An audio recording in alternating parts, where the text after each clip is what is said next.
आप हैं आपके अपने चैनल डॉक्टर अंबेडकर थॉट्स पर।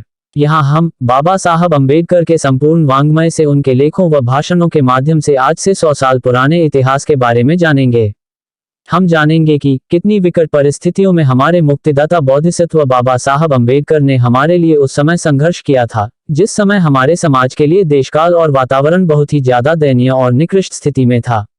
ये भाषणवादन पिछले भाषणवादनों की तरह ही रोमांचकारी होने वाला है। हम खुशनसीब हैं कि बाबा साहेब का साहित्य हमारे बीच मौजूद है, जिससे हम उनके जीवन संघर्ष से रूबरू हो सकेंगे। 15 अस्पृश्यों की उन्नति की आर्थिक बुनियाद। पूर्व सूचना के अनुरूप 26 और 27 नवंबर 1927 शनिवार रविवार को सोलापुर जिला वतनदार महार परिषद का दूसरा अधिवेशन सोलापुर में डॉक्टर भीमराव अंबेडकर की अध्यक्षता में आयोजित हुआ। इसमें सोलापुर जिले के हर गांव के प्रतिनिधि आए थे।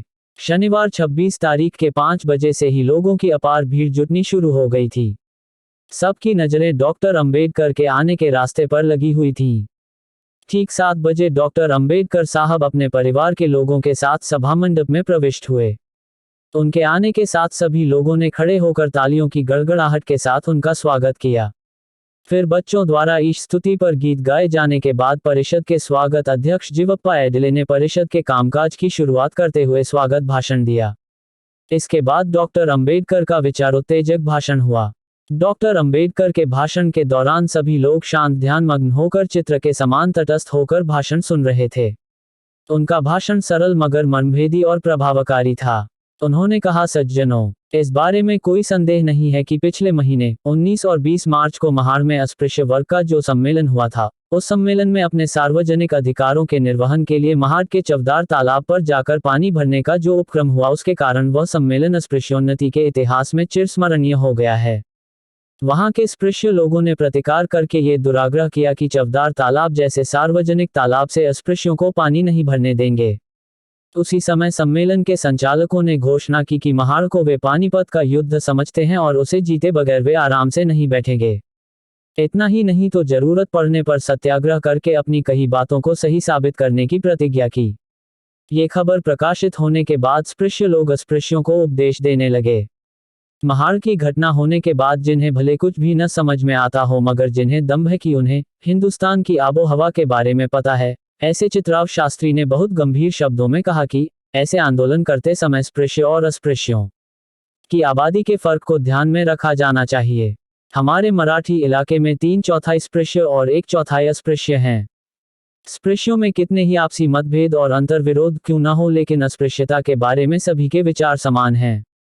इसकी प्रतीति महाड आदि स्थानों में रोजाना होती है और अस्पृश्यों की रोजी रोटी पूरी तरह से ऐसी मनोवृत्ति वाले स्पृश्यों के हाथ में है।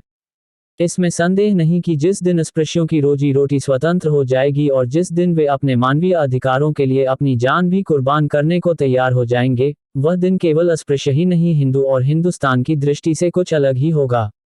एक हाथ से हिंदू संगठन का कार्य करने वाले और दूसरे हाथ से अपनी जातीय श्रेष्ठता के लिए संघर्ष करने वाले मुंबई के एक साप्ताहिक के पत्रकार ने भी ऐसा ही बेसुरा राग आलापा। ये संपादक महाशय कहते हैं कि सत्याग्रह शब्द कानों को बहुत मीठा लगता है, लेकिन ये भी सही है कि सत्याग्रह एक दुधारी तलवार है। सत्याग्रह के बल पर कल डॉक्टर अंबेडकर अपने अनुयायियों के साथ महार के तालाब का पानी पी लेंगे, लेकिन उनकी इस क्रिया की प्रतिक्रिया जब गांव-गांव में होने लगेगी, तब बेचारे अस्पृश्यों की खाई से निकलकर कुएं में गिरने की स्थिति होगी, तो उसके लिए कौन जिम्मेदार होगा? क्या डॉक्टर अंबेडकर यह मानते हैं कि 2 स्थानों पर सत्याग्रह सफल हो जाने से सारे भारत में अस्पृश्यता नष्ट हो जाएगी? हमारा तो स्पष्ट मत है कि डॉक्टर अंबेडकर के सत्याग्रह की परिणति भयंकर सामाजिक कलह और शायद रक्तपात में होगी। जिस तरह इस प्रांत के लोग महार के सत्याग्रह के बारे में अस्पृश्य लोगों को धोखे की सूचना दे रहे हैं, उसी तरह वरहाड प्रांत के लोगों को अमरावती के अंबादेवी के मंदिर में जाने के लिए सत्याग्रह करने के लिए तैयार अस्पृश्यों को भी चेतावनी दी जा रही है। ऐसा पुणे से प्रकाशित होने वाले स्वराज्य अखबार से पता चलता है। अमरावती के श्री हनुमान व्यायामशाला के मैदान में स्पृश्य लोगों की एक आम सभा अक्टूबर में हुई थी। उसमें अस्पृश्य लोगों को स्पृश्यों द्वारा धमकी दी गई कि तुम गरीब और परजीवी हो, यदि तुमने स्पृश्य हिंदुओं का मन दुखाया और धमकियां देकर समस्या को हल करने की कोशिश की, तो स्पृश्य लोग तुम्हें भूखों मारकर तुम्हारा दिमाग ठीक कर देंगे। संपत्ति ही राष्ट्र की समृद्धि के लिए सबसे महत्वपूर्ण कारण है। इस दृष्टि से उसका संग्रह बेहद जरूरी है। संपत्ति का उपयोग गरीब जनता को जकड़ कर रखने या उसकी प्रगति को कुंठित करने और अपना वर्चस्व कायम करने के लिए जब अमीर लोग उसका उपयोग करते हैं, तो शास्त्रकारों ने ऐसी संपत्ति को आसुरी संपत्ति कहा है और उसका धिक्कार किया है। धर्मशास्त्र की यह सीख उन लोगों को भी स्वीकार्य है जो हमें उपदेश दे रहे हैं। अगर ऐसा नहीं होता तो ये लोग जब मुंबई जैसे शहर में मालिक और मजदूरों की लड़ाई उग्र रूप ले लेती है, तब हड़ताल करने वाले मजदूरों को यह उपदेश देते कि सावधान रहो, मालिक तुम्हारा बहिष्कार करेंगे, तुम्हारे रोजगार के साधन उनके हाथों में हैं। इसका हमें कुछ भी बुरा नहीं लगता, वरना हम उनका अभिनंदन ही करते हैं।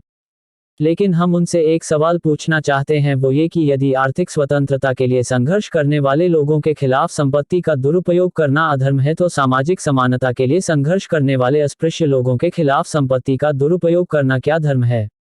और यदि वह अधर्म है, तो जिन लोगों ने सत्याग्रह के बारे में उपदेश करना शुरू किया है, उन्होंने हमारे विरोधियों से यह क्यों नहीं कहा कि संपत्ति के बल पर हमारा बायकॉट करना और प्रगति को अवरुद्ध करना पाप है?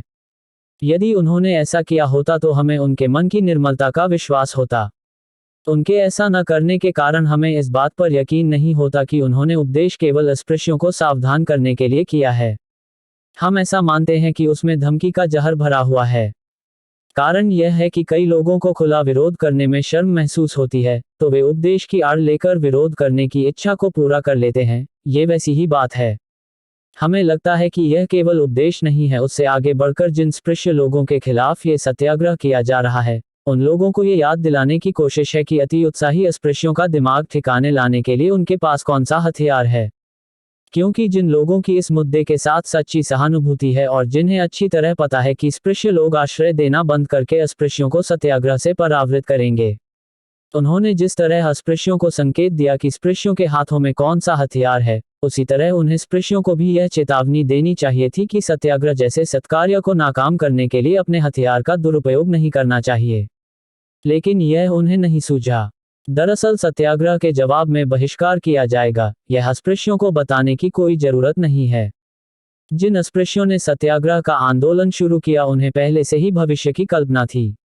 लेकिन इस बहिष्कार से कौन डरने वाला है? जिसके सामने लक्ष्य नहीं होगा वही डरेगा। जिनकी आंखों के सामने स्पष्ट लक्ष्य है, वह कदापि नहीं डरेगा। ध्येयवादी आदमी यह जानता है कि कोई ध्येय कितना भी आसान क्यों न हो, उसे हासिल करने के लिए कठिन तपस्या करनी पड़ती है। जो लक्ष्य जितना ऊंचा होता है, उसे पाने के लिए उतनी ही दृढ़ मेहनत चाहिए होती है। इतिहास में मेहनत के बगैर किसी के द्वारा अपने उद्देश्य को प्राप्त करने का कोई प्रमाण नहीं है। केवल सुख और स्वास्थ्य हासिल करना मनुष्य का उद्देश्य नहीं है। अगर ऐसा होता तो मनुष्यता को गौरवान्वित करने वाले काम दुनिया में होते ही नहीं। पशु सामान्य स्वास्थ्य पाकर संतुष्ट हो सकता है, लेकिन मनुष्य और पशु में आहार, निद्रा, भय और शारीरिक धर्म भले ही समान हो, लेकिन भगवान ने बुद्धि रूपी उपहार मनुष्य को विशेष रूप से दिया है। बुद्धि जब जागृत नहीं होती, तब मनुष्य पशु ही होता है। वह केवल स्वस्थ होकर संतुष्ट हो सकता है, लेकिन जिसकी बुद्धि जागृत होने के कारण जिसे जीवंतता का अनुभव हो चुका है, ऐसे व्यक्ति को ये स्मशान शांति रास आना संभव नहीं है। उसे फैसला करना अड़ता है कि उसे केवल स्वास्थ्य चाहिए या बुद्धि द्वारा तय किया हुआ ध्येय चाहिए। अस्पृश्य वर्ग अब जागृत हो गया है, तो उस पर मात्र स्वास्थ्य या समता में से किसी एक के पक्ष में फैसला करने की नौबत आने वाली ही थी, और आज वह आ गई है और उसने समता को प्राप्त करने का निश्चय कर लिया है। हमें विश्वास है कि जागरूक बन चुकी अस्पृश्य जनता अपनी प्रगति, अपने आगे बढ़ते कदमों को रोकने वाली सारी बाधाओं को दूर करने के लिए आवश्यक त्याग करेगी, और इतना ही नहीं तो अपने प्राणों की कुर्बानी देने को तैयार होगी। इस स्थिति तक गई जनता बहिष्कार से क्या डरेगी? और जिन्होंने सोच समझकर इस घोर तपस्या का मार्ग चुना है, उन्हें चेतावनी देने से क्या होगा? इन विघ्न संतोषी लोगों के सत्याग्रह के खिलाफ बहिष्कार के डराने वाले घंटानाद परेशान होने की, घबराने की कोई वजह नहीं है। कारण यह है कि बहिष्कार जैसे आत्मघाती हथियार को कोई लंबे समय तक हाथ में नहीं पकड़ सकता, और पकड़ ही लिया तो बहुत दिनों तक वह कारगर नहीं होता। जिस तरह अस्पृश्य लोग कहते हैं कि हम स्वीकार नहीं करेंगे कि हम अस्पृश्य हैं, उसी तरह अंग्रेज लोग भी स्पृश्य लोगों से कहते हैं हम नहीं मानेंगे कि तुम स्वराज्य के योग्य हैं। जिस तरह अस्पृश्य लोगों के दिमागों को ठीक करने के लिए बहिष्कार की चेतावनी दी जा रही है, उसी तरह अंग्रेज सरकार को झुकाने के लिए स्वदेशी उर्फ विलायती चीजों के बहिष्कार की मुहिम शुरू की गई थी, और वह कई सालों तक जारी थी। लेकिन सभी जानते हैं कि उससे अंग्रेज सरकार का बाल भी बांका नहीं हुआ। इसका कारण स्पष्ट है। जहां आपसी आर्थिक संबंध दाता और याचक के होते हैं वहां बहिष्कार की दवा लागू होती है, क्योंकि यदि दाता याचक का बहिष्कार करे तो दाता का कोई नुकसान नहीं होता। लेकिन जहां संबंध दान का नहीं विनिमय का होता है वहां बहिष्कार कारगर नहीं होता। ऐसी स्थिति में बहिष्कार करने का नतीजा होता है विनिमय से होने वाले स्वार्थ, स्वहितों को डुबोना। हरेक की नज़र स्वार्थ पर होने के कारण आपस में बहिष्कार करके स्वहित को डुबाने के लिए कोई तैयार नहीं होता। यदि ऐसा न होता तो मिल मालिक रोटी कमाने वाले मजदूरों का हमेशा ही बहिष्कार करते और अंग्रेज व्यापारियों का स्वदेशी के कालखंड में किया गया बहिष्कार सफल हुआ होता। ऐसा नहीं होता तो इसकी वजह यह है कि यदि बहिष्कार से केवल शत्रु को ही नुकसान होता तो दूसरों का दिमाग ठीक करने का कोई बेहतर हथियार नहीं होता। लेकिन यह ऐसा विचित्र दुधारी शस्त्र है कि जिसके कारण दुश्मन के साथ साथ खुद पर भी वार होता है। जो लोग बहिष्कार की धमकी देते हैं वे नहीं जानते कि बहिष्कार शस्त्र एक तरफा नहीं दोहरा है, या उन्हें गलत समझ हो गई है कि अस्पृश्य समाज परजीवी है और स्पृश्य समाज उसका पोषण कर रहा है। अन्य समाजों की रचना भी विनिमय पर ही आधारित है। ऐसी स्थिति में किसी को बिल्कुल भी यह नहीं मानना चाहिए कि कोई किसी पर उपकार कर रहा है। मालिक नौकर को नौकरी पर रखता है तो मालिक बहुत अहंकार से कहता है कि तुम मुझ पर कोई उपकार नहीं कर रहे, मगर नौकर भी दृढ़तापूर्वक ये कह सकता है कि मैं उपकार नहीं कर रहा, ये सही है, मगर तुम भी मुझ पर उपकार नहीं कर रहे। जो काम आदमी खुद कर सकता है वह काम वह आमतौर पर और किसी से नहीं कराता। अपने से काम न हो पाने के कारण ही दूसरे की जरूरत पड़ती है। मालिक ने संबंध तोड़े तो नौकर परेशान हो जाएंगे, लेकिन नौकर ने संबंध तोड़े तो पास में पैसा होकर भी मालिक को परेशानी उठानी पड़ेगी। कुल मिलाकर बात यह है कि एक आदमी को दूसरे आदमी की जरूरत महसूस होती है, इसलिए ही आपस में संबंध बनाते हैं और स्वार्थ के आधार पर बने इन संबंधों को कोई आसानी से तोड़ नहीं पाता, क्योंकि उससे दोनों पक्षों का नुकसान होता है। यही बात स्पृश्य और अस्पृश्यों के रिश्तों पर भी लागू होती है। अस्पृश्य लोग स्पृश्यों की नौकरी करते हैं तो यह नहीं कहते कि स्पृश्यों पर उपकार कर रहे हैं। उसी तरह स्पृश्यों को भी यह घमंड नहीं करना चाहिए कि वो अस्पृश्यों को पाल पोस रहे हैं। दोनों के संबंध शुद्ध स्वार्थ के हैं। दोनों का एक दूसरे के बगैर चलता नहीं, इसलिए दोनों बेकाबू नहीं होते। इस तरह की व्यवस्था के द्वारा जुड़े हुए लोग एक दूसरे का बहिष्कार नहीं कर सकते, और यदि किया भी तो वह ज्यादा समय तक टिक नहीं सकता। स्पृश्य और अस्पृश्यों के आर्थिक संबंध भले ही आपसी स्वार्थ की भावना पर आधारित हों, फिर भी इन दोनों वर्गों की धारण पोषण शक्ति में थोड़ा बहुत फर्क है, यह मानना जरूरी है। इस कारण एक दूसरे के लिए जितना मारक हो सकता है उतना पहला दूसरे के लिए मारक नहीं हो सकता। जिनकी धारण पोषण शक्ति कम दर्जे की है उन्हें अगर ज्यादा धारण पोषण शक्ति वाले लोगों के साथ संघर्ष करना पड़ा तो उस संघर्ष को आखिरी परिणति तक ले जाना मुश्किल होता है, क्योंकि जिनकी धारण पोषण शक्ति कम है उनके सामने सवाल होता है कि बलवान से संघर्ष मोल लेकर कैसे निभेगी। ये सवाल उठने पर श्रेष्ठ धारण पोषण शक्ति वालों का विरोध करके जो शाश्वत हित प्राप्त करना होता है उसे भी छोड़ देना पड़ता है। इसका उत्कृष्ट उदाहरण महाभारत में देखने को मिलता है। कौरवों और पांडवों की सेनाएं कुरुक्षेत्र में युद्ध के लिए सजा होने पर युद्ध की शुरुआत होने से पहले युधिष्ठिर को लगा कि भीष्म, द्रोण और शला जैसे महापुरुषों की चरण वंदना करके उनके आशीर्वाद लिए जाएं, और सम्रांगन में वह अपना कवच उतारकर विनम्रता पूर्वक उनके पास गया। शिष्टाचार का पूरी तरह से पालन करने वाले युधिष्ठिर को उन्हें आशीर्वाद तो देना ही था, मगर आशीर्वाद देते हुए उन्हें अपनी स्थिति का एहसास हुआ और उन्हें लगा कि युधिष्ठिर शायद सवाल करें कि आप मानते हैं कि हमारा पक्ष सत्य का है और कौरवों का पक्ष असत्य का है, फिर आप सत्य के पक्ष की तरफ से क्यों नहीं लड़ते। इस विचार से मन ही मन में वे शर्मिंदा हुए और इस सवाल के पूछे जाने से पहले ही उन्होंने युधिष्ठिर से कहा, अर्थस्य पुरुषो दासो दास्य सत्वर्थो न कस्यचित् इति सत्य महाराज बधो समर्थेन कौरवे। मनुष्य अर्थ का दास है, अर्थ किसी का दास नहीं है। ये वास्तविकता होने के कारण है महाराज युधिष्ठिर, कौरवों ने हमें अर्थ से बांध डाला है।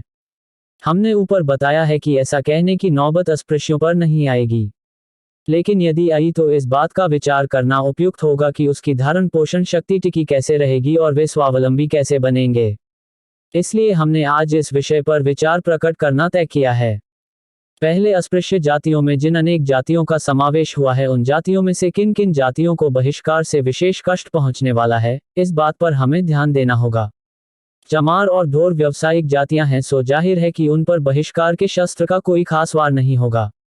उल्टे अगर उन्होंने स्पृश्यों पर बहिष्कार डाला तो नए जूते बनाना या पुरानों को ठीक करना छोड़ दिया तो उनका कैसे चलेगा। उसी तरह मांग लोग भी व्यवसायी हैं।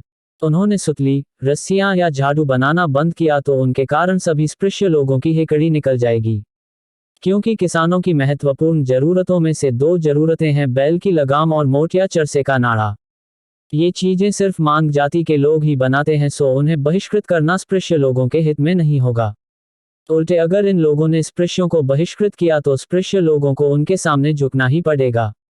भंगी लोग तो स्पृश्यों को पल भर में झुका सकते हैं। उनका धंधा भले नीच माना जाता हो, लेकिन उसकी उपयोगिता इतनी जबरदस्त है कि वे अगर चाहें तो पूरे शहर में रोग फैलाकर सारी बस्ती को ही नामशेष कर सकते हैं। अब देखते हैं महारों की स्थिति क्या है।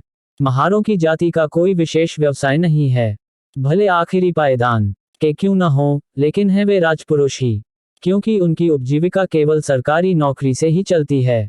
सरकारी नौकर का न किसी के साथ लेना न देना, उसे भी बहिष्कार से कोई डर नहीं। महार भी ऐसा कह तो सकते ही हैं, लेकिन वे ऐसा तभी कह सकते हैं जब सरकारी नौकरी भली और हम भले, ऐसी स्थितियां हों तब। हालांकि उनके दुर्भाग्य के कारण आज के हालात में वे ऐसा नहीं कह सकते हैं। इसकी प्रमुख वजह है महारों का वतन ऐसी जागीर जिसका लगान माफ है। इसी वतन के कारण महार लोग स्पृश्यों के अधीन हुए हैं। नौकरी में जिनके तहत महारों को काम करना होता है, वे सारे स्पृश्य लोग ही होते हैं। ऐसा नहीं है कि महारों से नौकरी का काम करवाने तक ही ये लोग अपने अधिकार का प्रयोग करते हैं। वे इस बात का भी विशेष ख्याल रखते हैं कि महार लोग अपनी औकात में रहते हैं या नहीं, और अगर नहीं रहते हैं तो उन्हें तुरंत वे उनकी जगह बता देते हैं। इसके लिए अपने अधिकार का प्रयोग करते हैं। समय पर सरकारी काम न किए जाने की सजा मिलने वाला एक उदाहरण मिलेगा, तो उसके साथ कुछ और उदाहरण ये भी होते हैं जिनमें पाटिल मुखिया के घर की लकड़ियां न तोड़ना, मामलतदार के घोड़े को घास न खिलाना, कुलकर्णियों की जमीन पर हल न चलाना, गांव की जनता को जोहार झुककर सलाम करना नहीं करना, गांव में रोटी मांगना बंद किया, मरे हुए जानवर का मांस खाना छोड़ दिया, अच्छे कपड़े पहने इसलिए आदि। इन बातों का और सरकारी नौकरी का कोई ताल्लुक नहीं। कोई मुसलमान अगर मुखिया होता या कोई पारसी अगर कुलकर्णी होता तो वतन महारों के लिए सुख की छाया बनता। वे अगर सजा देते तो सरकारी नौकरी में हुई गलती के कारण ही सजा देते। महार ने अच्छे कपड़े पहने इसलिए, रोटी मांगना छोड़ दिया इसलिए, मरे हुए जानवर का मांस खाने से इनकार किया इसलिए उन्हें सजा नहीं दी जाती।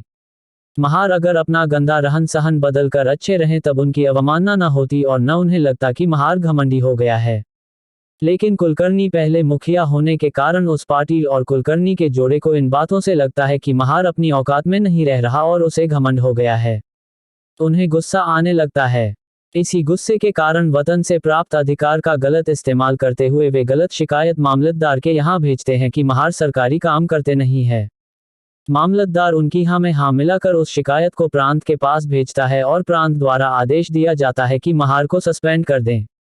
इस तरह अधिकारी स्पृश्य जाति के होने के कारण झूठे धर्माभिमान के शिकार होते हैं और महारों पर वतन की मार पड़ती है, और महारों को स्पृश्यों के अधीन होकर रहने के अलावा कोई चारा नहीं बचता। वतन के कारण महारों को स्पृश्यों का आश्रित होना पड़ता है। उसकी एक और वजह है, महार वतनदार कामगार की हैसियत से सरकारी नौकर हैं, लेकिन उन्हें इस काम की तनख्वाह उन्हें सरकारी खजाने से नहीं मिलती। उनकी तनख्वाह है बलूते। गांव की कुछ निम्न जातियों को गांव के लोगों द्वारा उनके काम के बदले खेती में होने वाली उपज का कुछ अंश और मांगलिक पर्वों पर जो वस्तु के रूप में वेतन दिया जाता है उसे बलूते कहते हैं। जैसे उत्तर भारत में जजमानी, और इसके लिए वे स्पृश्य लोगों पर निर्भर रहते हैं। वतन की इस व्यवस्था के कारण महार जाति स्पृश्यों पर निर्भर हो गई है।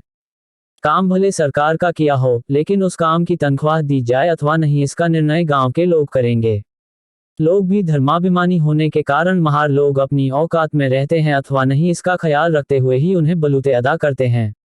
इस प्रकार अधिकारी वर्ग और लोगों की कैंची के बीच में फंसी महार प्रजा को वेतन व्यवस्था के कारण स्पृश्यों की गुलामी स्वीकारनी पड़ती है।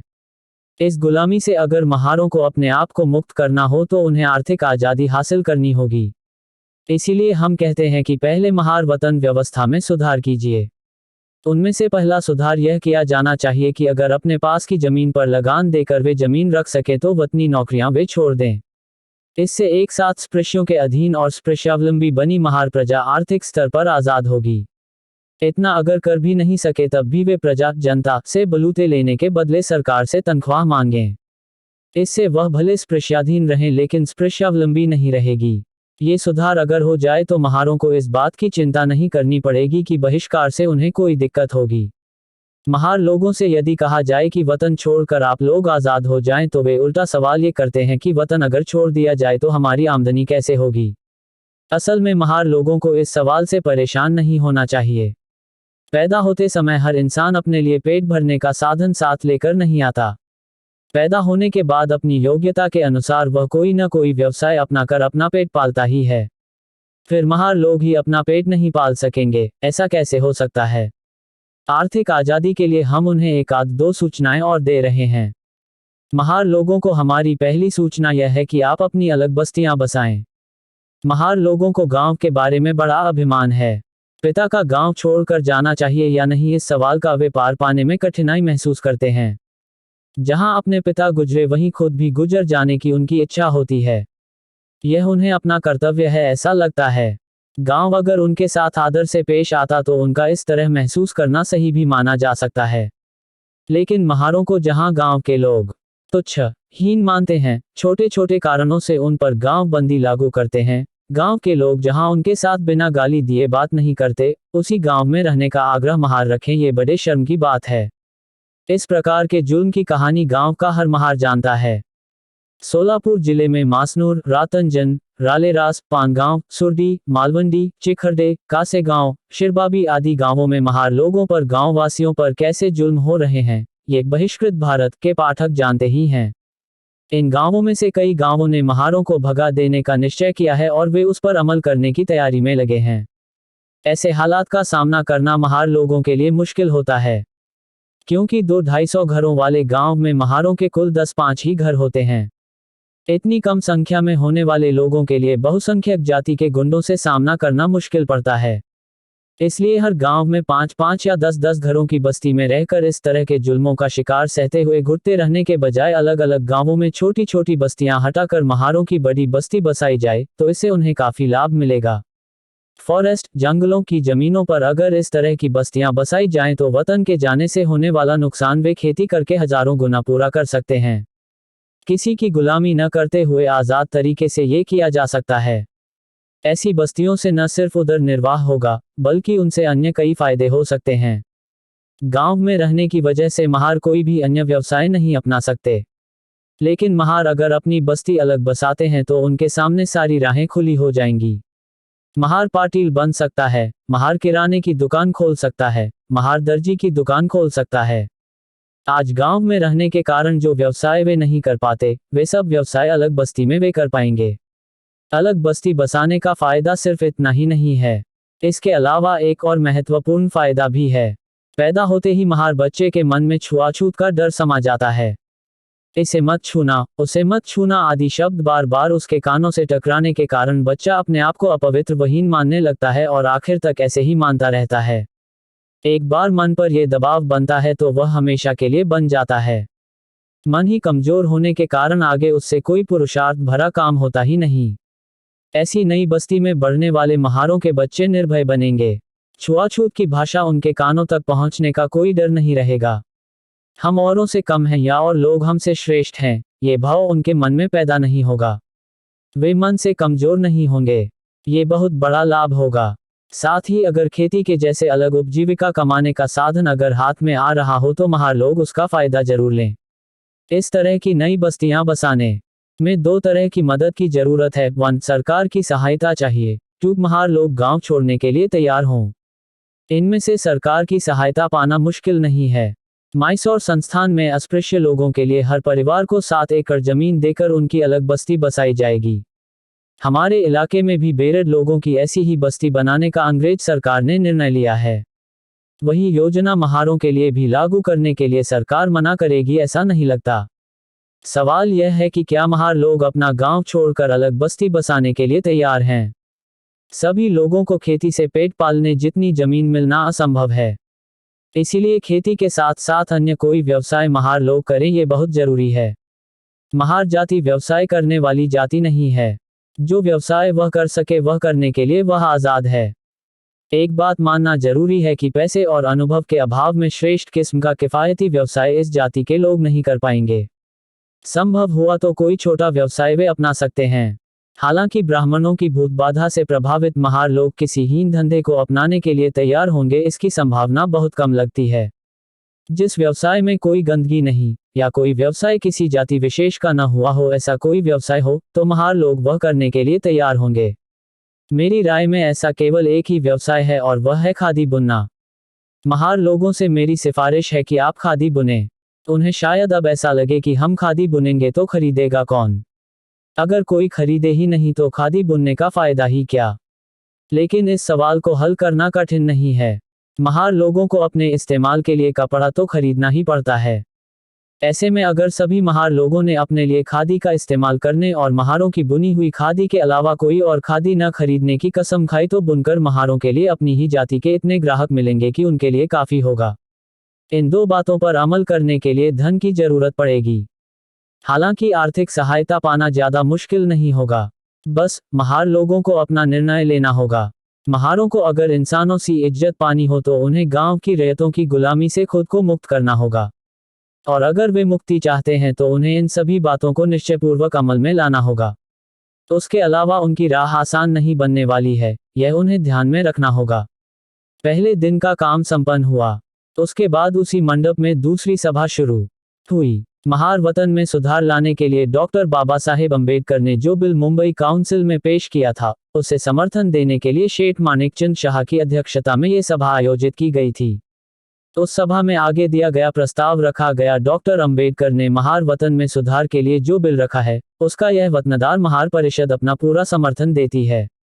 ये प्रस्ताव श्री हरिभाव तोरणे ने रखा, उसे गो काम्बले द्वारा समर्थन और भीमा तात्या वैस्कर और निवृत्ति बंदसोडे द्वारा पुष्टि किए जाने के बाद सेठ मानेकचंद ने महार वतन में लाए जाने वाले सुधारों के बिल को स्पष्ट करने के लिए डॉक्टर अंबेडकर साहब से विनती की। उन्होंने फिर बहुत ही सरल और आसान शब्दों में इस बिल में अपने द्वारा सुझाए गए परिवर्तनों के बारे में लोगों को बताया। लोगों को वह तुरंत ठीक लगा। सभा में ही लोग आपस में बातचीत करने लगे कि डॉक्टर अंबेडकर साहब ने जो सुधार सुझाए हैं, उनके लागू होने से वतन रूपी रौरव नरक में कुलबुला रहे हम कीड़ों का उद्धार होगा। लोगों ने डॉक्टर अंबेडकर का जयकार किया। वे कहने लगे कि जो लोग कहते हैं कि यह बिल महार लोगों के लिए एक बड़ा संकट है, ये कहने वाले लोग या तो मूर्ख ही होंगे या फिर पाजी होंगे। सभा के अध्यक्ष श्री मानेकचंद ने भी बिल के पक्ष में भाषण दिया। उन्होंने लोगों से कहा कि वे अगर इस बिल के पक्ष में या विरोध में अगर कुछ पूछना चाहें तो जरूर पूछ सकते हैं। हालांकि किसी ने कोई सवाल नहीं किया। बाद में प्रस्ताव पर मतदान कराया गया, तब तालियों की गड़गड़ाहट में वह पारित हुआ। बाद में सभा का काम दूसरे दिन तक स्थगित किया गया। दिनांक 27 नवंबर 1927 को सुबह विषय का चुनाव करने वाली कमेटी की बैठक बुलाई गई। इस बैठक में आगे दिए जा रहे प्रस्ताव परिषद के सामने रखना सर्वानुमति से तय किया गया। परिषद के काम की रविवार 11:30 बजे डॉक्टर अंबेडकर की अध्यक्षता में शुरुआत हुई। परिषद में आगे दिए जा रहे प्रस्ताव पारित हुए। एक परिषद की पक्की राय है कि गीता में बताए गए गुणकर्म विभागश सिद्धांत को रौंदकर उसकी जगह जन्मजाति विभागश सिद्धांत के आधार पर समाज की रचना किए जाने से हिंदू समाज का बहुत बड़ा नुकसान हुआ है। इस वजह से यह परिषद हिंदू धर्माधिकारियों को सुझाव देती है कि वे प्रचलित चातुर्वर्ण्य की कल्पना को छोड़कर हिंदू समाज का ही एक वर्ण बनेगी इस प्रकार का नया संविधान तुरंत तैयार करने के कार्य की शुरुआत करें। इस बारे में देर या नजरअंदाजी हो तो चातुर्वर्ण्य की चक्की में पिस रहे अस्पृश्य वर्ग को अपनी मुक्ति के लिए धर्मांतरण के बारे में सोचना पड़ेगा। 2. इस परिषद की राय में श्री क्षेत्र पंढरपुर के विठोबा मंदिर में प्रवेश हो सके ऐसी व्यवस्था अस्पृश्य वर्ग करे और जरूरत पड़ने पर वहां सत्याग्रह भी किया जाए। 3. ये परिषद तय करती है कि हर जिले में वतनदार महारों की शिकायतें दूर करने के लिए प्रयासरत एक महार वतनदार संघ की स्थापना हो। इसके अनुसार यह परिषद सोलापुर जिले में एक संघ की स्थापना करने की तथा हर सदस्य गांव से सालाना 5 रुपयों का चंदा लेने की मंजूरी देती है। इस संघ को आगे बताए गए लोग चलाएंगे। सोलापुर तहसील विश्वनाथ मेघाजी बंदसोडे, पंढरपुर तहसील बापू एलुनी सर्वगोड, करमाले तहसील गोविंद गोपाल काम्बले, मालशिरस तहसील तात्याबा पांडुरंग सावंत, सांगोले तहसील चोखा सिंधुकाटे, मांढे तहसील पिराजी मरीबा सर्वदे, बार्शी तहसील सखाराम महादू बोकेफोडे, सोलापुर शहर जिवाप्पा सुभानराव एडले, सचिव हरिभाव तोरणे।